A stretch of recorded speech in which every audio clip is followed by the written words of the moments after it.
আমরা যারা ফেসবুক বা ইউটিউবে রান্নার ভিডিও দিই সেই রান্নার ভিডিওগুলো অনেকের কাছে ভালো লাগে, আবার অনেকের কাছে ভালো নাও লাগতে পারে। তবে যাদের কাছে ভালো লাগে তারা কিন্তু অনেকেই আছে যে বাসায় ট্রাই করে। আমি নিজেও ইউটিউব ফেসবুক থেকে অনেক ভিডিও রান্নার ভিডিও দেখে আমি সেগুলো বাসায় ট্রাই করি। আমি আমার মতো করে চেষ্টা করি, অনেক সময় ভালো হয় আবার অনেক সময় ভালো হয় না।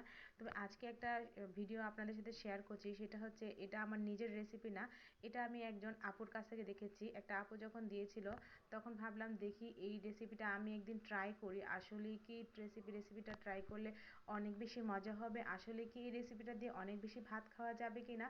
তো আজকে আমি সেই রেসিপিটা ট্রাই করব আর আপনাদের সাথে শেয়ার করছি। তো রেসিপিটা চলুন দেখে নিই। প্রথমেই দেখতে পেলেন কয়েকটি ঢেঁড়স আমি ছোটো ছোটো টুকরো করে এগুলো আমি সেদ্ধ করে নিলাম।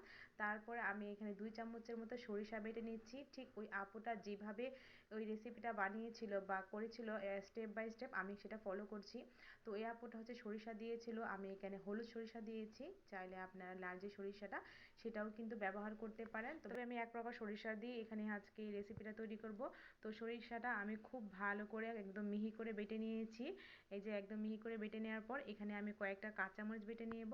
তবে কাঁচামরিচের ঝালটা আপনারা একটু বুঝে দিবেন, যারা একটু ঝালটা বেশি পছন্দ করেন ভর্তার মধ্যে তারা একটু বাড়িয়ে কমিয়ে নিতে পারেন। তো তবে রেসিপিটা আমি ট্রাই করছি, আমি জানি না শেষ পর্যন্ত কি হবে, আসলে এই রেসিপিটা দিয়ে ভাত খাওয়া যাবে কি না। না আমার হাজবেন্ডের অনেক গালিগালাজ শুনতে হবে সেটাও আসলে বুঝতে পারছি না। তো আসলে কাঁচামরিচের পরিমাণটা আমি এখানে খুবই কম দিয়েছি, 4-5টা কাঁচামরিচের মতো দিয়েছি, আপনারা আরেকটু বাড়িয়ে দিতে পারেন চাইলে। তো কাঁচামরিচটাও কিন্তু আমি একদম মিহি করে বেটে নিচ্ছি। তো এরপর আমি এখানে কয়েকটা পেঁয়াজ বেটে নেব। তো পেঁয়াজগুলো আমি এখানে চিকন চিকন করে কেটে নিয়েছি, তারপরে সেগুলো বেটে নেব।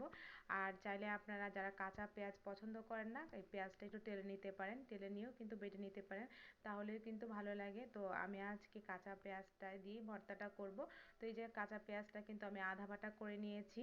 তো আমার সবগুলো উপকরণ বাটা হয়ে গেছে। এখন যে ঢেঁড়সগুলো আমি সেদ্ধ বসিয়ে দিয়েছিলাম, তো সেই ঢেঁড়সগুলো কিন্তু আমার একদম সেদ্ধ হয়ে গেছে, এগুলো এখন আমি বেটে নেব। তো ঢেঁড়সগুলো আমি বেটে নিচ্ছি, আর ঢেঁড়সগুলোতে আমি খুবই অল্প পানি দিয়েছিলাম যার কারণে খুব তাড়াতাড়ি সেদ্ধ হয়ে গেছে। তো তো ঢেঁড়সগুলো কিন্তু আমি অনেকটাই মিহি করে বাটছি। তো ওই আপুটা যেভাবে একদম মিহি করে বেটেছিল ঠিক সেভাবে আমি ঢেঁড়সটা আর কি মিহি করে বাটার চেষ্টা করছি। তবে ঢেঁড়স যেহেতু একটু পিচ্ছিল টাইপের সেগুলো একটু পিচ্ছিল পিচ্ছিল হয়ে যাচ্ছে, তারপরেও কোনো বিষয় না, আমি হচ্ছে ওই আপুর পুরাটা রেসিপি ফলো করে সেরকম করে বাটছি। তো এই যে আমার বাটাবাটি প্রায় শেষ হয়ে গেছে, এখন সবগুলো উপকরণ একত্রিত করব। একসাথে করার পর এখন আমি এখানে পরিমাণ মতো লবণ দিয়ে নিব।